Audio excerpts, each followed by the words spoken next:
大家好，今天我们走的是马武都森林探险森林。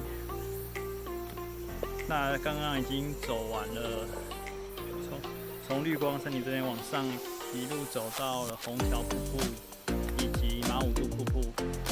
那后面的杨梅步道的部分这次就不走了，因为之前走过一次，带着一个孕妇，那回忆太不堪了，所以呢，我们这次就不走那边。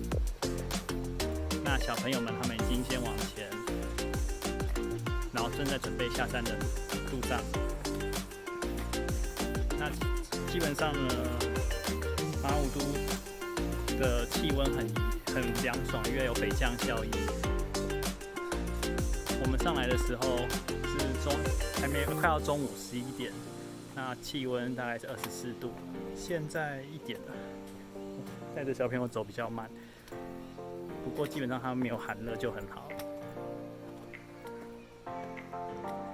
那这边的路况呢，维持的还蛮不错的，一路上也看到很多小孩子在这边散步啊、摸水啊、看瀑布啊。